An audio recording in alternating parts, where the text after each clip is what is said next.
the switch. Okay, so you pull this out here by pushing the ignition switch, the catch there, in there, and then comes, pushes this down, comes out, yeah. Right, and this is your old ignition switch, so you need to push this out.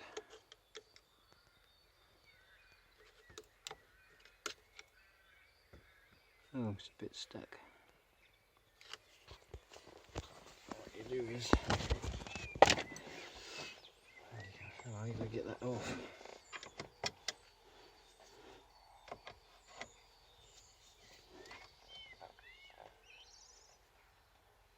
Just give it a bit of a push. It should come out eventually.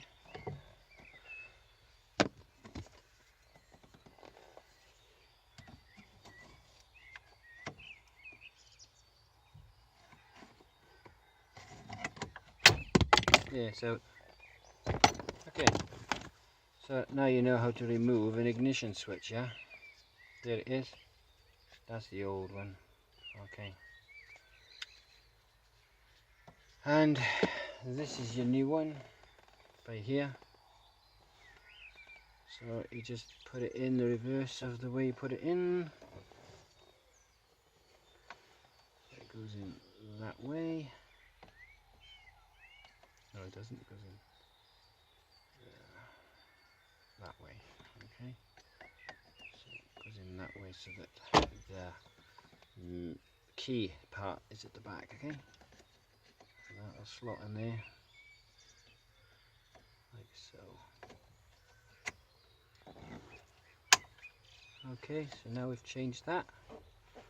Pop that back in there, like so. Brilliant.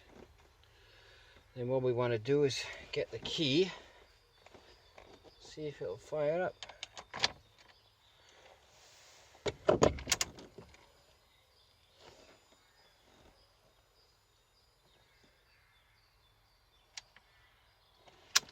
It doesn't work. Anyway, we changed that, so we know that's not the problem, okay? It's not the ignition switch. So something else is wrong. But at least we've ruled that out. Okay, so put it all back so nice and cozy. Take the key out. Just to let you know that to get it done, you need one of these.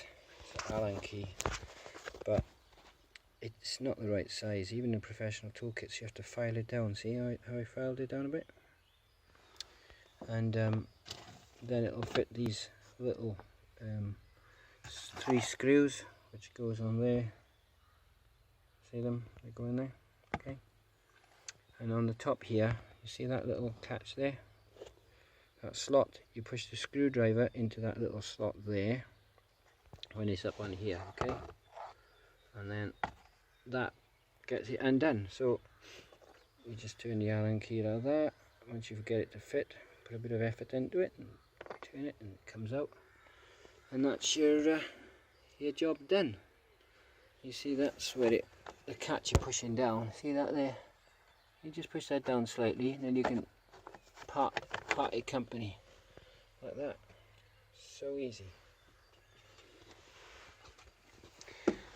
So the ignition switch, what happens is when you turn the switch, the 2 wires, yeah, they cross, and because they cross, then they it's dinner ready, yeah, okay. So it fires up the starter motor, yeah, because of that. And that's your job. So there's something else wrong with the bus, why it's not starting. It might be a relay, because I can't hear a click into the seat. So we'll get the relay sorted next. We've already checked all the fuses. The fuses are fine. And it could be something simple. It could be, I mean, it could be a wire. Sometimes there's a wire loose or something. Tighten up on the starter motor. Or, you know, I've even had an earth strap rusted in the past, and it wouldn't start because of that. Crazy. You've got to clean it all earth strap up where it connects from the body to the engine and that. And it could be a whole number of things. It could be when it doesn't start. Sometimes it can be, well, first of all, check your battery, it's not flat, and try, you jump start the leads. You can't jump start automatic, which is what this is.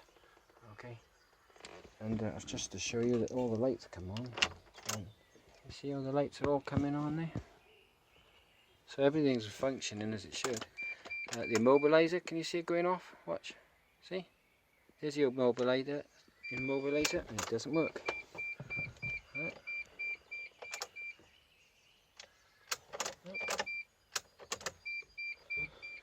That's your automatics there. And amazing. Anyway,